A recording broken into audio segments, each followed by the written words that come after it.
Hello, everyone, and welcome back to another Geopolitical Futures podcast. I'm Jacob Shapiro, the Director of Analysis, and this week, George Friedman, who is our CEO-in-Chief, sat down with Leighton Smith, who is the longtime talk show radio host of Newstalk ZB in New Zealand, who has actually started his own podcast, the Leighton Smith Podcast. So they sat down for a two-part conversation. This is going to be part one of that conversation, and then they will release part two next week, and we will share that with you, our listeners, when it comes out. If you're interested more in Leighton, of course, you can check out the Leighton Smith podcast online. If you're a new listener to the GPF podcast, welcome. We'd love to have you come check out geopoliticalfutures.com for some of our written analysis. There are some free articles available, and maybe you'll even be interested in signing up for a paid subscription. We've got a lot of excellent content up right now. One article particularly good is about how the Western Hemisphere has aligned against Venezuela.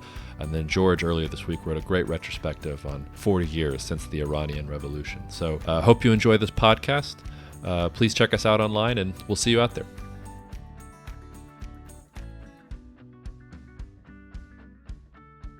Every year, Geopolitical Futures publishes their, predictions, their assumptions for what might take place in the coming 12 months. Lots of other organisations do it, but there's none better, as far as I'm concerned, than Geopolitical Futures. This year, The World in 2019, A Year on the Edge, was published a few weeks ago. This is how it begins. History is never as neatly demarcated as we would like to think it is. We bookmark certain events in our memories to separate what came before from what came after, and some years even justify this practice. We remember 2008 for the financial crisis that nearly sank the global economy. We remember 1991, the year the Cold War ended. 1939 as the moment Nazi Germany began its ill-fated quest for global domination. And so it goes. For our 2019 forecast, we will identify the blows that came before. Many of the forces that will shape the world in 2019 shaped the world in prior years. The founder, the chairman, and chief of Geopolitical Futures, George Friedman, tell me this. How do you tell when one era finishes and another begins, unless you do it in retrospect? Well, we knew in 1991 when the Soviet Union fell that one era had ended. We knew in 2008 when all the promise of interdependence as export-oriented economies came slashing down on us that period had ended. And we're now living through the debris of those two periods, what was left over, and forming ourselves. So actually, we know it. It's not that mysterious. But the interesting thing about people is they always wait for things to go back to the way they were, and they never do. And that's the thing. The era ends, something new begins, and everybody sits around saying, soon we'll get back to normal. But there is no normal. Well, there's normal for a while, and then it ends. So everything we do plays out. The period leading up to 2008 assume that the better you export, the more powerful you are. 2008 showed that's true so long as the people who buy your product are able to buy your product. And if you're not, you're the one who's going to have the problem. It proved that interdependence is a wonderful idea until there is a subprime crisis in the United States and the banking system is so interdependent that everybody gets hit by it. What happens is that there is the logic to systems. Every system has a powerful engine, but it also has an endpoint, a point where it's the reduction ad absurdum, where it just can't keep going that way. And then it ends in a smash-up.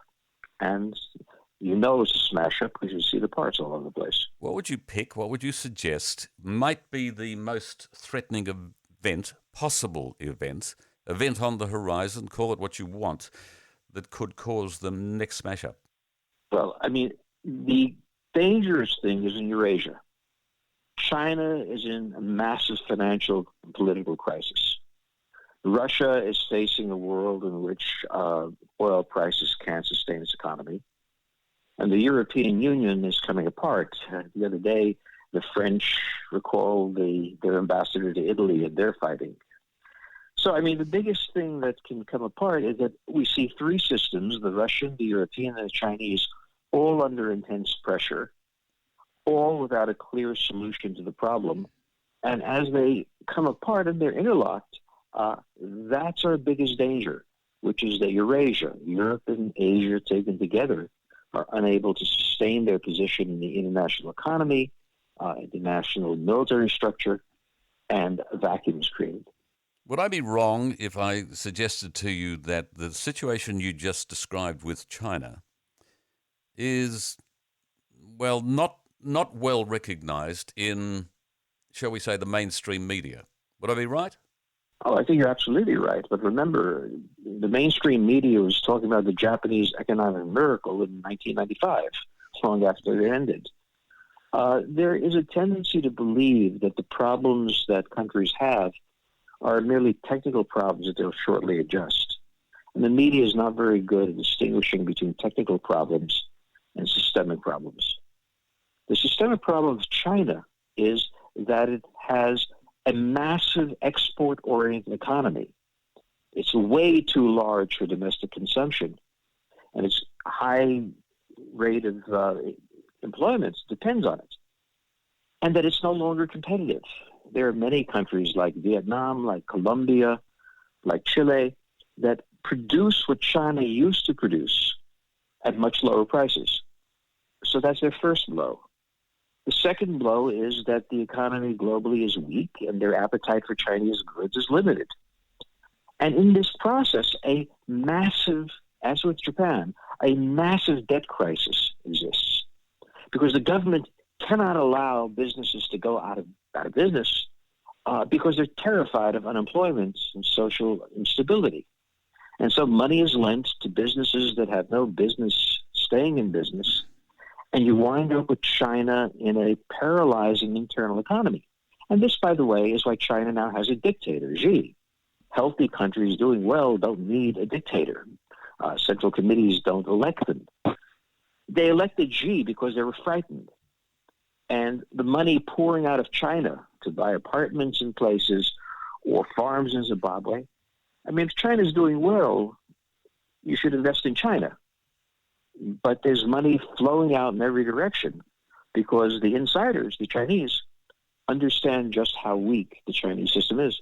I understood, or it was my understanding for some time, that the money was fleeing China because Chinese people wanted to escape what we understand as communism and set up somewhere where they had a better future for their kids, where they had freedom, and money taken out of China was used to establish, shall we say, the possibility of doing that if and when the time came. And using New Zealand as an example, there are a lot of we've put some restrictions on that now, but there were a lot of people buying houses in this country, Auckland in particular, where they weren't living. And I could take you directly to one that's only half a mile away from where we're talking, or I'm talking from, that's been vacant for years. It's a very big house, in fact, magnificent views. No one's lived in it because it's owned by an overseas a Chinese person who doesn't live in the country. Now, you're suggesting something slightly different, a combination of both, maybe? Well, yes, it's a combination of both. They were terrified that Xi would come, or a Xi, or some sort of centralized system. Mm-hmm. And the reason they were afraid of it is they understood what foreigners don't understand about China. They understood the fragility of the system. So rather than taking their hard-earned money, or not hard-earned money, and investing it in China, they didn't trust the Chinese economy. They didn't trust what might emerge politically from it. And so it came out. Most countries, I mean, New Zealand, most New Zealanders aren't looking to invest in Canada because they're afraid of what's going to happen to New Zealand. They may buy a house there, but that's not where they're doing it. The Chinese people were afraid of communism. They were afraid of Xi. They understood the fragility of the system, and they were frightened that a Xi would emerge. Well, he has, but it's not clear that he can survive. And so for many reasons, they have fled the country. Well, you may have preempted my next question, and that was how much control does the Communist Party still have? How much control can they exert should push come to real shove? Well, they have certainly been effective in purging the Communist Party of anyone who appears to be the center.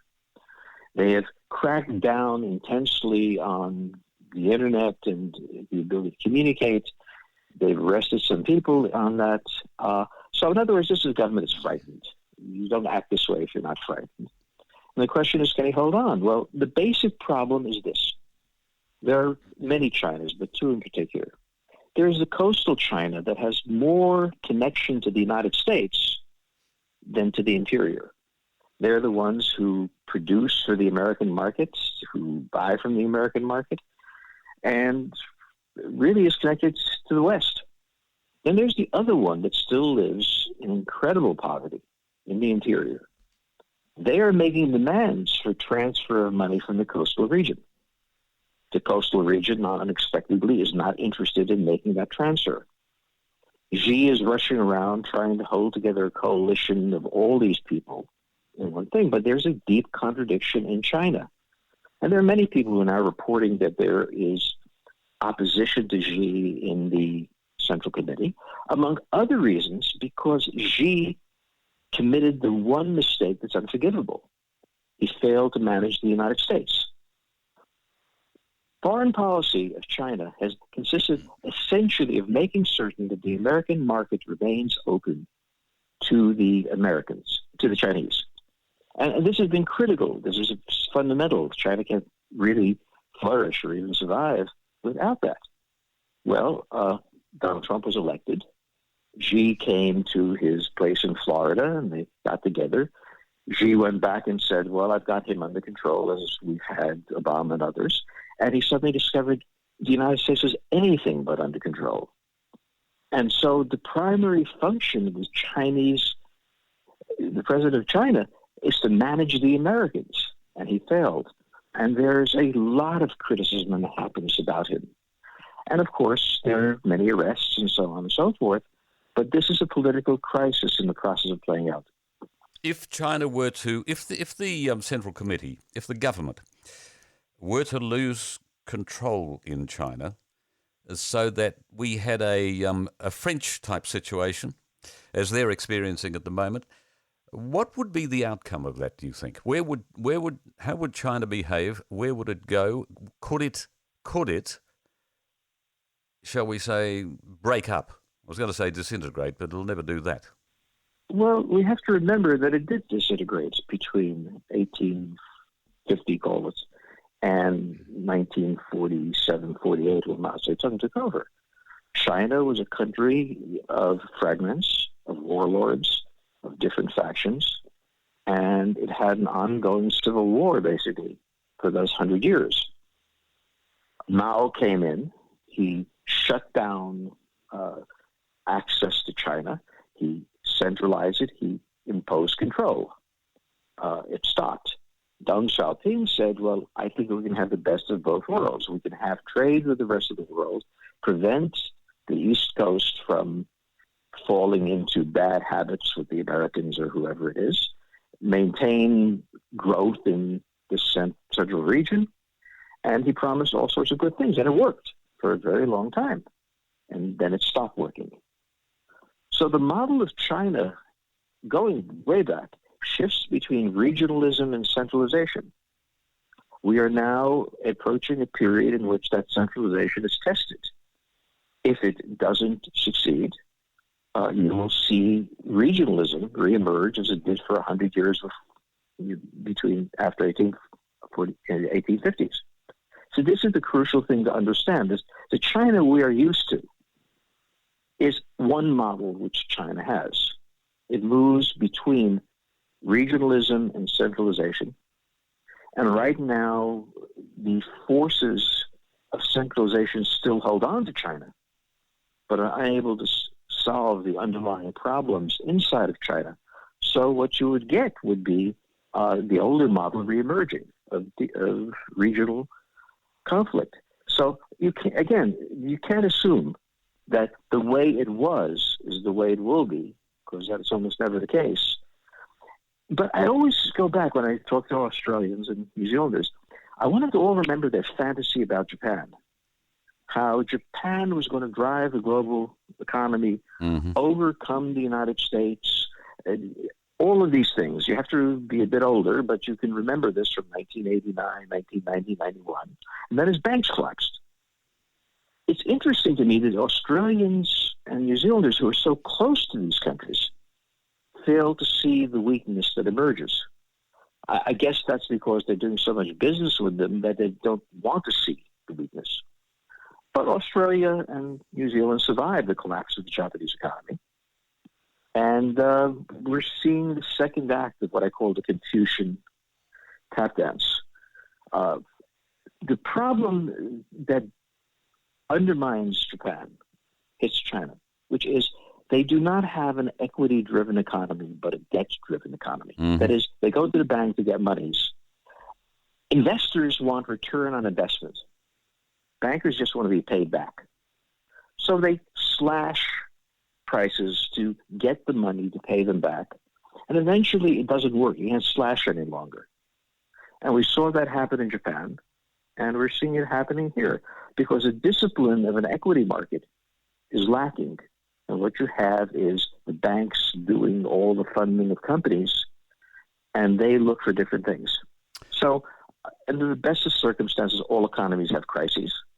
It would be extraordinary if China didn't have a crisis, but China has a problem, which it may not be able to sustain itself after that crisis.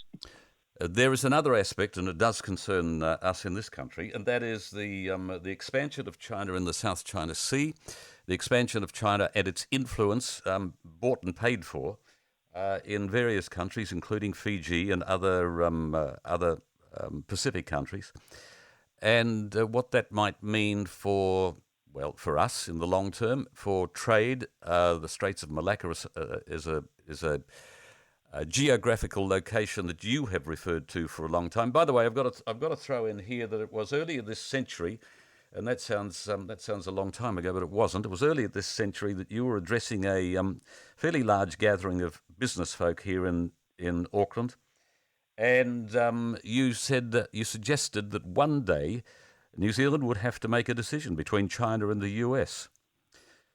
That was, in my opinion, a foresight at its very best. Is that point been arrived at yet? Well, we're getting close to it, but it doesn't become a hard choice. First of all, there has been no advance by the Chinese in the South China Sea. There's been a lot of talk, but while the Chinese 10 years ago said this was going to be their sea, they have failed completely in making it so. The Americans come and go as they please. The Taiwanese are not cowed. Indonesia blocks them. And even the Filipino Navy can run them off. So, I mean, it's very important to hold the difference between the media claims of rising Chinese power and the reality. They're no further ahead than they were. In terms of their investments they make, well, in Kazakhstan, as an example, where I was visiting recently, the Chinese made a large investment. But all the workers who came to work were Chinese. They didn't hire any Kazakh. And the Kazakh leadership was perturbed, to put it slightly. We've seen riots in Pakistan against Chinese investment because Chinese investment always comes with strings. The Chinese are good businessmen. And the problem is that in many countries, they make promises as to what's going to happen. And like good businessmen, they tend not to deliver on all of them. Now, the problem with giving money to Fiji is very simply the Fijians have a great tradition of ingratitude. I mean, you've given them money, don't count that they're going to do what you want. And also in watching them develop, for example, in the Pacific region, Australia and the United States and New Zealand itself, to some extent, has been very aggressive in pushing them out of this position. The Chinese have no ability to intervene in Europe. They have no ability to intervene in the Middle East. They really can't go to war against Russia, even if they wanted to. Their navy really can't sail in the Western Pacific. So it is very important not to overestimate the Chinese. There are two groups that overestimate the Chinese themselves and the U.S. Navy. The U.S. Navy does it because they want more budget. I mean, this is a wonderful reason to get it. But the fact of the matter is, and always remember this, their goal was to dominate the South China Sea, and they failed. Even on their frontier, they can't pull it off. You say they failed, and I accept that. But does that mean that they will continue to fail? Well, they're up against the United States Navy. They have two carriers inferior to American carriers. We have a larger number. They have missiles. We have missiles. They can't target our Navy unless they can see the Navy. It'd be interesting to find out who can control the satellites, knock out the other satellites. There's a lot of things to be talked about a war, but the point is the Chinese won't start a war. Of course, above all, they can't afford to lose one. The credibility of the regime, if it began a war for the South China Sea and they lost, would be cataclysmic. So what you see from the Chinese are gestures of power. They will court with the idea of challenging the Japanese, court with the idea of challenging the Americans, court with the idea of challenging the Australians, but they always back off, and that's because they are a fairly poor, weak power. And our illusion of them is the one they want us to have, and it's easy to be impressed. But we should stop and take a look at what they have achieved militarily in the time they've been doing this. And the answer is not much. All right. Just finally on the subject of China, the situation that New Zealand is in, I'll tell you nothing. It's a small country, has next to no defence forces anymore, sits benignly, as one leader once said, at the bottom of the world. Can it continue to operate that way, or must it make contribution to support the situation that it enjoys at the moment? It goes like this. The fate of New Zealand is ultimately in the hands of the Australians and the Americans. And in that sense, the amount of military power that New Zealand can exert is limited. I mean, we have to understand that. So that part is rational. But there's another part that New Zealand doesn't understand. And all the things that are going on, you need a seat at the table. You buy that seat at the table by doing what you can for the coalition. Australia has learned that. It understands that it needs things from the United States and that it's going to pay a price for that, particularly in defense matters. And it's relatively comfortable in this position because in the end, it needs the United States more than the United States needs Australia. New Zealand doesn't get a seat at the table because it doesn't ante up. And that's its choice, and it's a sovereign country, and it has the benefit of defense because of its geography. But when it comes time to talk about the economic issues they want to talk about, the Americans, perhaps even Australians in some way, will say, what have you done for us lately? So New Zealand thinks can have this defense, not take the risks without a price. There is a price. It is not that its national security is endangered. It's simply that it doesn't have anybody indebted to it. And for a small country to be in that position, it means it should not want very much from anyone because they're not going to get much. George Friedman, part 1, and part 2 next week.